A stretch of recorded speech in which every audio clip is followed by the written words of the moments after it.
Assalamualaikum warahmatullahi wabarakatuh. Kembali lagi dengan saya Giovanni Aldian dari kelas 10 FPL 1. Dan sekarang saya akan menjelaskan apa itu metode prosedur dan bagaimana cara menggunakannya dengan parameter maupun tanpa parameter.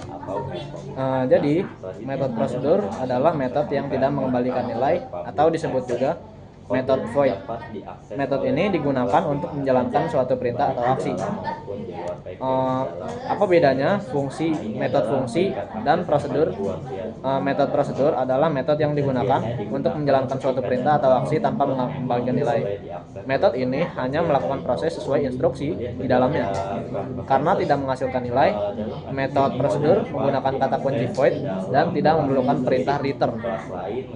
Sedangkan metode fungsi adalah metode yang digunakan untuk mengolah data dan menghasilkan suatu nilai. Nilai tersebut akan dikembalikan ke bagian program yang memanggilnya. Selanjutnya kita akan mengenal ciri-ciri metode prosedur. Yang pertama adalah tidak mengembalikan nilai. Metode ini hanya berfokus pada pelaksanaan perintah atau aksi tertentu, sehingga hasil kerjanya langsung terlihat dari proses yang terjadi, bukan dari nilai yang dikirim kembali ke pemanggil. Yang kedua, ada penggunaan kata kunci void. Kata kunci ini menjadi penanda bahwa metode tersebut memang tidak memiliki nilai balik. Selain itu, metode prosedur tetap dapat menerima parameter sebagai input sehingga bisa menjalankan perintah berdasarkan data yang diberikan.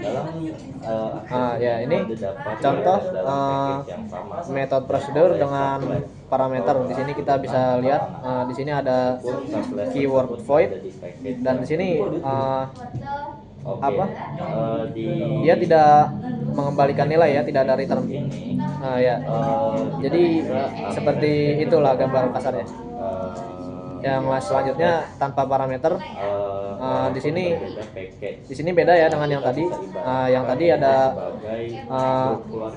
dua nama variabel di sini, nama dan umur. Sedangkan di sini tidak ada. Dia hanya mengembalikan teks langsung tanpa ada input. Selanjutnya akan saya praktekkan di codingannya. Di sini kita hapus sisa codingan yang tadi. Dari sini kita akan buat static. Kita akan selalu menggunakan void. Static void. Di sini kita tanpa menggunakan parameter dulu. Jadi di dalam tanda kurungnya tidak akan ada variabel sama sekali. Jadi di sini kita akan menggunakan hanya bisa diakses dalam package terus kita langsung start aja. Kalau berbeda. Start. Jadi khusus untuk package Selamat pagi. Bisa ke Netflix. Sini saya sudah Nah, kita tidak usah menggunakan return seperti di metode fungsi ya teman-teman. Di sini selanjutnya kita akan langsung saja panggil dengan cara sapa tanda kurung. Nah, seperti itu, simpel teman-teman. Di sini kita bisa langsung run saja. Kita bisa lihat outputnya adalah selamat pagi user. Selanjutnya saya akan memberikan contoh dengan parameter. Di sini kita akan menggunakan parameter beri nama dan juga umur.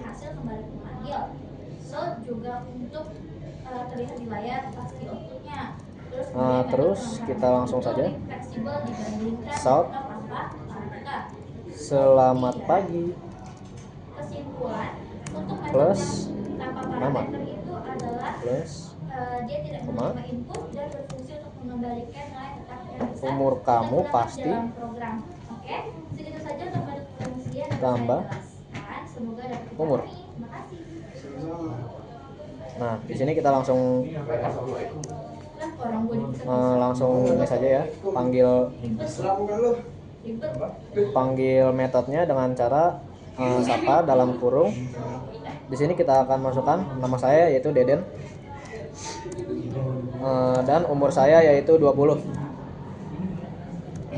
Kalau di sini benar pasti Di sini kita bisa lihat outputnya adalah selamat pagi Deden, umur kamu pasti 20. Dan benar saja. Outputnya benar. hanya bisa Jadi kesimpulannya, preset ini kita metode prosedur adalah metode yang digunakan untuk menjalankan suatu perintah atau proses tanpa membalikan nilai. Metode ini berfokus pada melakukan aksi sesuai instruksi yang ditulis di dalamnya. Karena tidak menghasilkan nilai, metode prosedur menggunakan kata kunci void dan tidak memerlukan perintah return. Ingat itu ya teman-teman, dia menggunakan kata kunci void. Metode ini biasanya dipakai ketika program hanya perlu menampilkan atau menjalankan suatu tindakan, bukan menghitung atau mengembalikan hasil. Misalkan dia mencetak teks seperti tadi, halo Deden, gitu. Oke, sekian teman-teman video penjelasan dari saya. Kurang lebihnya mohon maaf. Wabillahi taufik walhidayah. Wassalamualaikum warahmatullahi wabarakatuh.